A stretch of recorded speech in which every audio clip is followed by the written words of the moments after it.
నేను వార్తలు నిజాయితీగా ఉన్నాయా ఇవాల్టి వార్తలు అని ఒక క్వశ్చన్ వేయడం జరిగింది ఈ పత్రికలన్నీ ఇచ్చి తెలంగాణ తెలుగులో ఉన్న పత్రికలు. అదేం చెప్తా ఉంది, పత్రికలన్నీ ముఖ్యమైన సంఘటనలు సీఎం దావోస్ పర్యటన, మేడారం జాతర, ఫోన్ ట్యాపింగ్ కేసులో సిట్ నోటీసులు మొదలైనవి ఫ్యాక్ట్ పరంగా రిపోర్ట్ చేశాయి. కానీ ఫ్రేమింగ్లో పక్షపాతం స్పష్టంగా ఉంది. పత్రికలు వార్తలు రాసినాయి కానీ కొంతమందికి ఏది అనుకూలంగా అందులో వార్తలు రాసినాయి.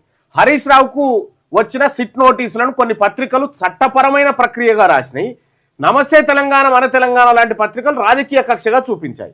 ఈ నమస్తే తెలంగాణ, మన తెలంగాణ ఈ పత్రికలు ఎవరి? కేసీఆర్ కుటుంబానికి కాబట్టి సో హరీష్ రావుకి ఇచ్చినటువంటి సిట్ నోటీసులు నమస్తే తెలంగాణ, మన తెలంగాణ లాంటి పత్రికలు రాజకీయ కక్షగా చూపించినాయి. ఇక మిగతా కొన్ని పత్రికలు చట్టపరమైన ప్రక్రియగా చూపించినాయి. ఇక సంఘటన నిజం ఎంత అంటే కథనం దిశా పత్రిక రాజకీయ వైఖరిపై ఆధారపడి ఉందట. దిశా పత్రిక రాజకీయ వైఖరిపైన ఆధారపడి ఉంది ఆ అంశంలో. ఇక పెయిడ్ న్యూస్ ఏమన్నా ఉన్నాయా? ఈ పత్రికలన్నీ వార్తలు రాస్తున్నాయి కదా, ఏమైనా పెయిడ్ న్యూస్ ఉన్నాయా? పైసలు తీసుకొని పత్రికలు వార్తలు రాస్తా ఉన్నాయా ఏందని ఒకటి అడిగితే పెయిడ్ న్యూస్ అని లేబుల్ చేసిన వార్తలు లేవు, కానీ కింది లక్షణాలు బలంగా కనిపిస్తున్నాయి.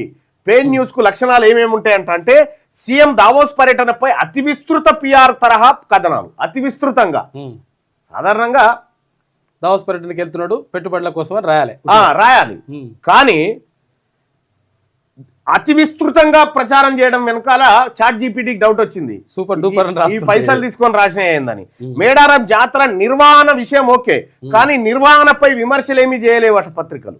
ఇక రెండోది ప్రభుత్వ వైఫల్యాలను తక్కువ స్థానం, ప్రభుత్వ వైఫల్యాలను చాలా తక్కువగా చూపిస్తా ఉన్నాయట పత్రికలు. సో ఇవి ప్రచారాత్మక జర్నలిజం, సాఫ్ట్ పేడ్ పిఆర్ న్యూస్ లక్షణాలు అంటారట వీటిని. చాట్ జీపీటీ చెప్తా ఉంది సాఫ్ట్ పేడ్ పిఆర్ న్యూస్ లక్షణాలు.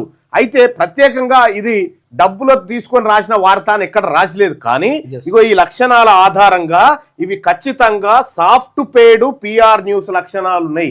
పైసలు తీసుకున్నారు కానీ వార్త రూపంలోనే రాసిర్రు, ప్రయోజనం పొందిరు కానీ వార్త రూపంలోనే రాస్తున్నారు అనేటువంటి మాట చాట్ జీపీటీ చెప్తా ఉంది.